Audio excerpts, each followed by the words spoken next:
We're going to speak now to the leader of the Liberal Democrats, Ed Davey, who's calling on the government to negotiate a new customs union with the EU. Ed Davey says it will boost the UK economy and strengthen relations with Europe ahead of Donald Trump's return to the White House next week. Ed Davey, if that's the case, what have the last 9 years been for then? Well, I'm afraid we've had a real problem, haven't we, with economic growth in our country. And part of that is because we've not been able to trade with our nearest neighbours. The Conservatives made that much more difficult, and their botched trade deal in particular. And what Liberal Democrats are saying, to grow our economy, let's get rid of some of the red tape that our manufacturers particularly are facing when they export. I have in my constituency a startup company who they fly cargo around the world, and because of the red tape that Tories brought in with the trade deal, he has to go fly his planes to America to get them serviced at a cost of $400,000 a pop. I don't think people voted to leave the EU for that sort of red tape and regulations. Let's get rid of it. Let's boost our economy. But people didn't vote for the Lib Dems for this either because it wasn't in your manifesto. So what's changed? Well, we were very clearly pro-European in our manifesto. Yes, people but know not that pro-customs union. You weren't saying you would go back into the customs union, Ed Davey, were you? No, you're right. Let me come to that. Let me make sure you're in my ear. You've broken, I'm afraid. I think there's a problem with this, but let me try and continue. Can you hear me okay? I can hear you. Can you hear me? Okay, yeah, I can just about hear you. Sorry about that technical problem. No, the reason we've pushed it forward now is partly because of President Trump and because of the lack of growth in our economy. Those are two big problems facing the UK now. How do you respond to Trump and how do you grow our economy? And negotiating a customs union with the EU answers both of those questions. We can be part of a more ambitious growth plan, and it will also strengthen our hand in negotiations with President Trump. Yeah, but in some ways it could weaken us. If you listen to the likes of Reform, Richard Tice, one of their MPs, is saying, hang on, Donald Trump dislikes Europe more than he dislikes us, or would potentially hammer them with bigger tariffs. So by your rationale, we get closer to them and suddenly be on the receiving end of more tariffs from the US? No, I think people should read this book, The Art of the Deal by Donald Trump. What he says in that is if your opponent feels weak or desperate, then you can walk all over them. He really respects people who are stronger. Problem with people like Reform and the Conservatives, they are weak and desperate in the way they want to approach Donald Trump. I'm afraid it may suit Reform. They want to privatise the NHS, and Donald Trump wants a trade deal to bring in American private health companies. I'm afraid we don't want. We want to have a stronger NHS. We want to stand up for Britain.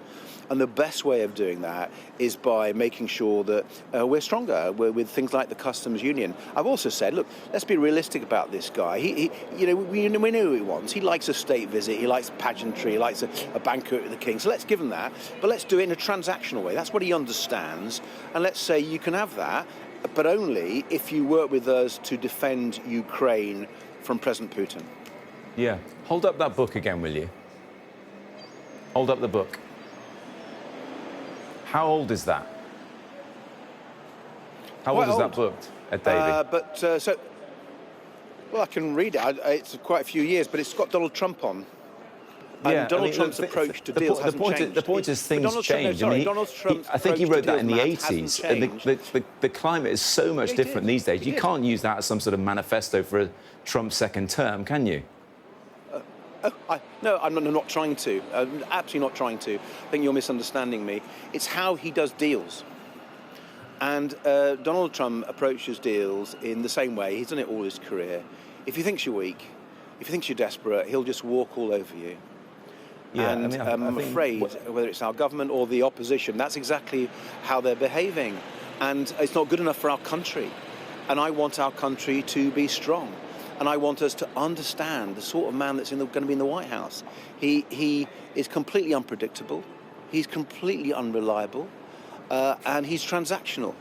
So I'm afraid people have got to get out of the old mindset. People are thinking in old ways. We've got to deal with this person as he is.